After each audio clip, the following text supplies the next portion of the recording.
79 here, and I'm back with another review. And as you can see today, I'm going to have a look at another Autobot car, following on from Skids, but this time we're going forward a year to 1986, and we're looking at Cup today. I wasn't actually planning to review this guy next. I've got a couple of bigger figures in mind that I'm going to be looking at very soon. But I was watching Pred or Destruction Snakebit, is that your username, Pred? Yeah, watching his really excellent review of Blur recently with his very nice boxed Blur figure, and I thought, I've got a boxed Cup figure. Why don't I do a quick review of him? So here we are. So yes, Blur, Cup. Sorry, Cup. Great character. Really love Blur. Back in the day, 86 movie. He was awesome. You know, with his grumpy attitude and crazy stories that he was telling. Sort of the Dinobots and Hot Rod on the shuttles, with its Petro rabbits and Yaks and everything else. I really loved him as a kid, as a character, and he was good in the comics as well. Got quite a lot of coverage in the Marvel UK run, with the sort of the future arc of stories, which I obviously read a lot of as a kid and really enjoyed. So he was a really cool character. He wasn't actually a toy I ever had as a kid.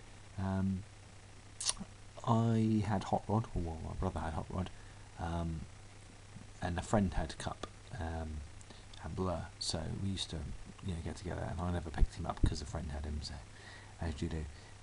But no, he's a nice figure.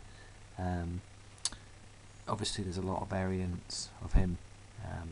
This guy, the original '86 figure,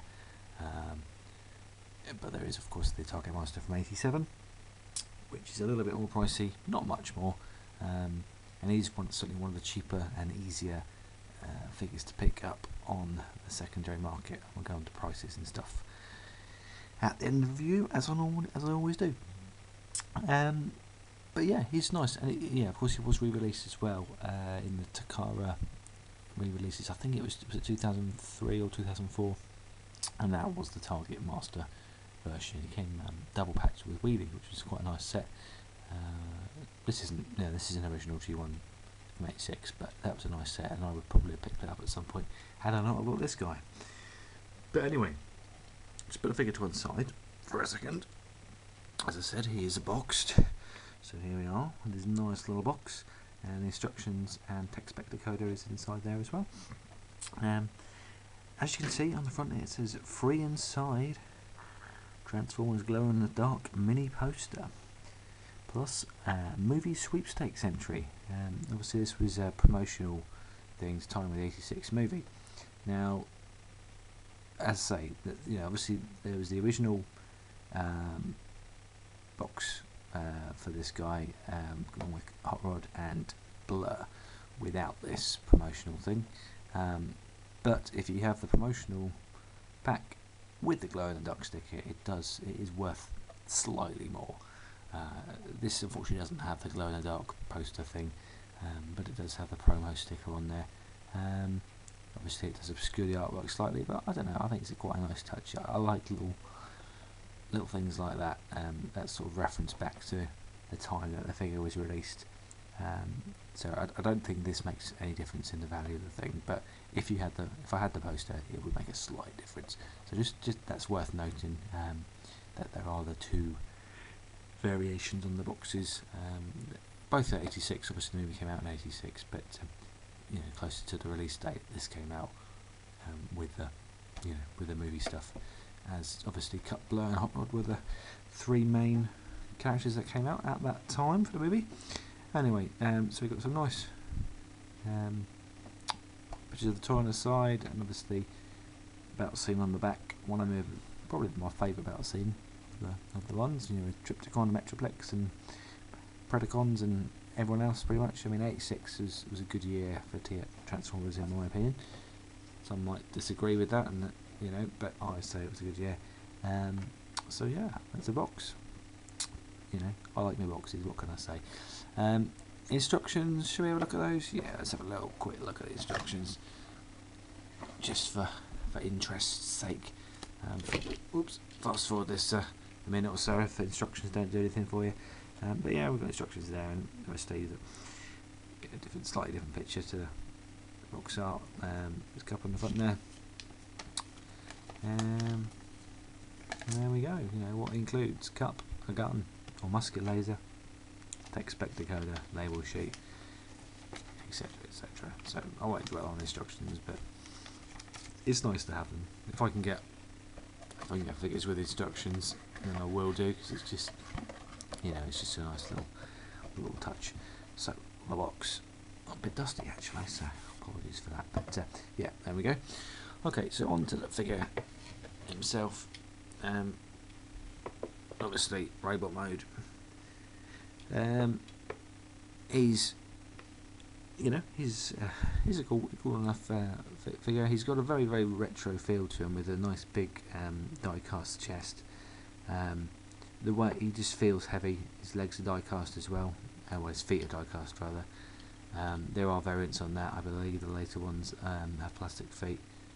Sorry, no, start again. The real wheels are die-cast. I believe there are variants that have plastic wheels, but this is the earlier version. He has a nice heavy feel to him. He does feel like an 80s toy, like a retro toy, which is cool. He's a pretty good likeness to the character.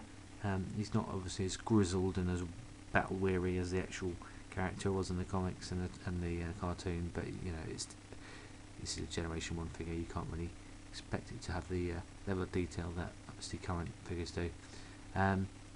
But as a robot mode, he stands nicely. He's a good figure. His arms are a little bit, his shoulders are a little bit low down, but you know, it doesn't really detract from anything. Obviously, he's got his gun, his musket as well. So yeah, I'm sure you've all seen this guy before, but you know, he's cool. I was really pleased to pick this guy up in the condition that he was. So I've had this guy for a little while, but just not got round to reviewing him as yet. Okay, so let's get rid of the gun.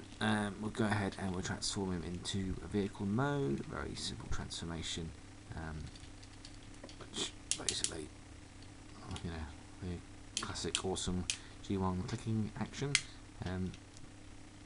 Toes pop back down like that, and then you just fold the arms down like that. So it's a nice simple transformation. Oops. Okay, probably just like that. I mean, you may have to do it the other way around, but it fits fine. And there we go. He is obviously a futuristic pickup truck. And this, you can move this up and down, and well, for whatever reason, if you want to put something in there, I'm not quite sure, but obviously this is the normal version of the Target Master one. There's a hole in him, which I believe, I'm not actually sure where the hole is on the Target Master one. I don't think it's on the front, otherwise it wouldn't, this companion wouldn't sit, but he's obviously got a hole in him, stuck in him somewhere where you stick the Target Master. But anyway, yeah, he's nice. He feels heavy. He's a good figure. Obviously, he's been updated recently in Generations line. I picked that figure up in a heartbeat, and it's a really good figure as well. Especially when you add the old eye gear head to it, and you know, it's great to see Kup continuing on as a, you know, fairly major character in the current comic continuity. So yeah, he gets a lot of love, and that's good. It's good to know. Right, so there we go. That is Kup. Things to watch out for. There isn't really a great deal, to be honest. Obviously, because he's got a die cast, you're going to have to watch out for paint chipping and things. This luckily doesn't have any, so I was quite lucky in that respect. Other than that, it's just a standard, you know, sticker wear, etc., etc. He's not susceptible to bits missing or anything like that. I mean, all he comes with is the gun. Price wise, a loose one of these guys with no weapon, you're going to easily pick one up for under a tenner. in a decent condition, maybe a little bit more. Complete with the gun, looking about 20 quid. These guns are very difficult to get hold of individually. When I got the guy with the box, he was missing the gun. It took me a best part of a year to actually find a gun that wasn't for ridiculous amount of dollars, shipping and everything from the States. I managed to pick him up from Kapow Toys actually, which was quite nice. The gun, that is. So yeah, complete around about 20 quid. And obviously with the box, I mean, I got this guy for 30. That's about maybe between 30 and 40 pounds with a box. His Target Master version doesn't go for much more because of the reissue back in 2003, so he's not too hard to get hold of. So the Target Master version you could look at 25 to 30 pound. So not a great way to do more. Depends which version you want, or if you're crazy and you love Cup and you want to get both, then go ahead. But as I say, I don't have the Target Master one. I won't be getting them. One of each character is more than enough. So yeah, I hope you enjoyed the review. It's a little bit more rambling than usual perhaps, but yeah. Oh, has he got a paint chip now? No, he hasn't. That would have been rather unfortunate, but no. No, an excellent figure. Say, if you're a G1 collector, you no doubt will have this guy already, and if you don't, I'm sure you'll get him at some point. You don't need me to tell you that. Okay, I will see you back again very, very soon with some more reviews. There are some big reviews I've got planned. It's just getting the time to do them. But luckily with guys like this and Skids, it's not too difficult, and you can just rattle one out. Okay, anyway, I'll stop waffling now, and I'll I'll see you guys real soon. Take care. Bye.